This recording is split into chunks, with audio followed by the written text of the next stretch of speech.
I'm very grateful, and I hope, as they say, call me Shosam Tzarchet Tzibur B'Amunah. And now I'll really plunge into this.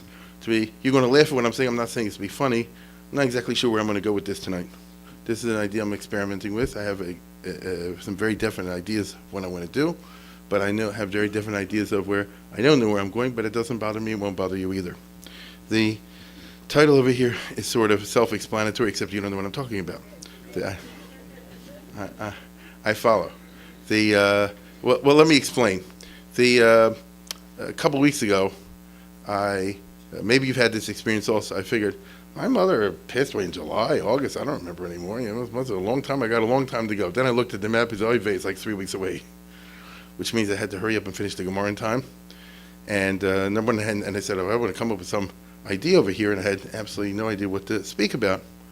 And then I went to a certain lecture in my department, Hopkins, and it rang a bell.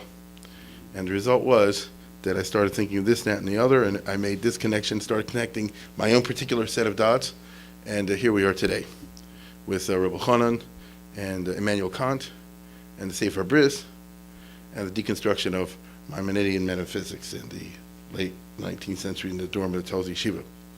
So let's start with beginning. You're going to walk with me through a thinking process right now. And I'm not saying it'd be funny. I'm putting this together, but I think hope you'll have fun as I do. I start with the following. Here's the article biography of Reb Elchonon Wasserman. I don't think anyone needs me to tell over here. Reb Elchonon Wasserman was one of the Gedolei Hador. He was killed by Hitler in 1941, actually. He is famous for many things. Baltimore connection. He was in Baltimore just before he went back to Europe in 1939 when the war was. I know people that were here. They told him, don't go back. Everybody's going to get killed over there. He says, yeah, I have to go back.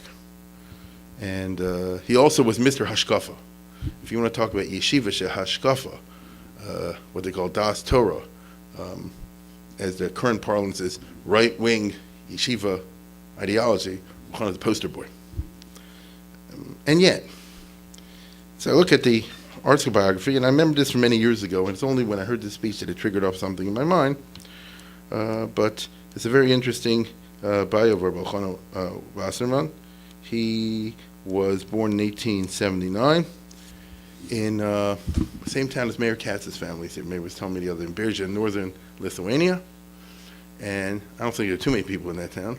And Zamut, actually, that's the Lithuanian part of Lithuania. There's Litha and Zamut, all joking aside. And then he moved at a young age with his family not far away north to what they call Latvia, which in Europe had a, you can move to the next one, yeah. In Latvia had a profile of a little bit like Baltimore. And there was a lot of yeshivish people, and they all had some kind of secular education, one or the other.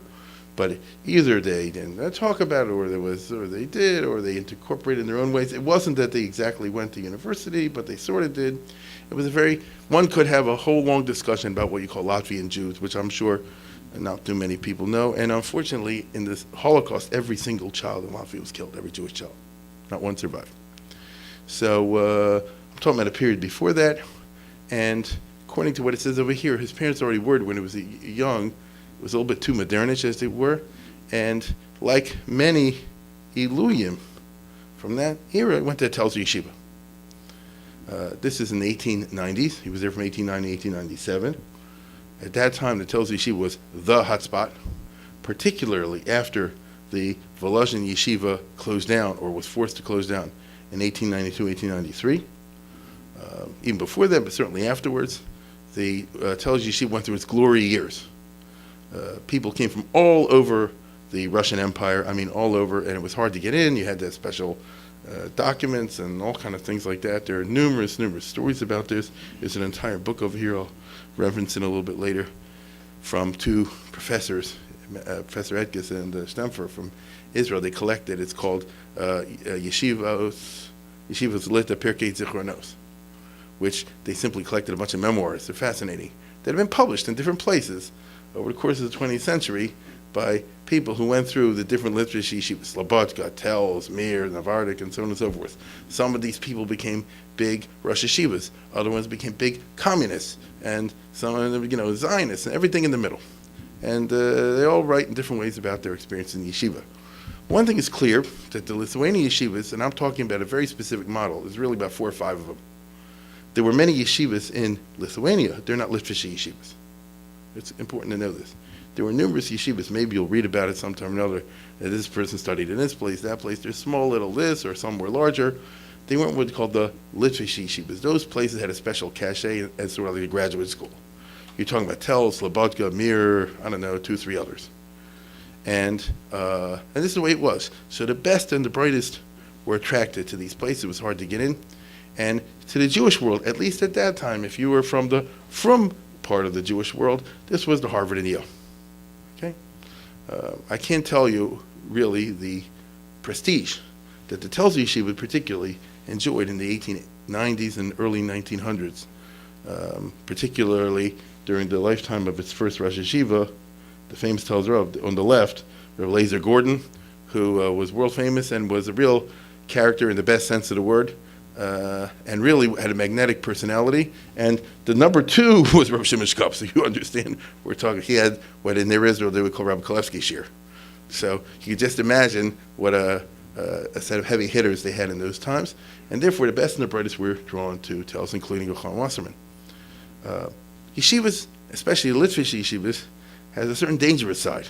When you have all these smart young people, it can go this way, it can go that way. You understand? It depends what people get into. You have bull sessions in the dormitory, as they used to call it when I was young. You have people who might be interested in socialism or communism or Zionism or whatever. You understand? They might not be so interested in Gemara. They might be interested in more together with the communism. You get all, because when you get hundreds of extremely bright people, you have a very interesting intellectual ferment possibly going on, one which the Hanhola may approve of or not. What I can tell you is that Telshe Yeshiva, particularly in the 1890s and the early 1900s, was a fascinating place from the politics side, from the human side. I'm not going to go through all the dirty linen over here. It's all in here and in similar places. And suffice to say, they had X number of student rebellions and fights over different kinds of issues, although they held these 2 people, all the parties, and he held them in the most extreme veneration. Nevertheless, within that context, you had a wild and crazy time. Just to give you a tiny piece of this, you have people here who described that they went there, in 1900, 1898, whatever. They come in, they say it's a big place, 450 boys. Learning is on a tremendously high level, and the main thing is to what they call redundant learning, be able to talk intelligently at a very abstract level of learning. And so everybody's really in it. These 2 are fanning the flames of intellectual fervor, right? That's just unbelievable. When the Elchonon Gordon is famous, for example, this is a well-known story, that he would give a shiur, and it's supposed to be a blood sport. You understand? He gets up there and starts talking, and immediately someone tries to interrupt him, and he throws back at them, and they throw back at him, and they're screaming at him, and a little kid runs up and goes like this in the face, and he screams back at them. He goes for an hour and a half, then they stop, he goes home, changes clothes, come back for a second, change, goes all sweated up. And you go back to, I'm telling you, it's a different thing. It's not exactly like Oxford and Cambridge. Right? This was what they call the Rischa Doraisa. It's the Jewish way, and he flourished in it. You understand? They loved they went at it. He's screaming at me, "Bist a Turk, bist a Poyer, you're a blockhead, you're a dummy, you're a peasant, you're a shtick Holtz, you have a blockhead of wood, and this, that, and the other. You don't know what you're talking about." And they love it. You get it? And this is, like I say, the student life from that time. Now. So you had this kind of fervor. In the 1890s, there was still a time before what they introduced the Musar movement into Telshe, in which they want to bring a mashgiach in who wants to say like this: you have to have order and discipline, and you have to have more respect, and you have to be firmer, and and your hanhagas, all the rest of it. At the time I'm talking about, learning was what counted. The way you see it described here, there. 450 boys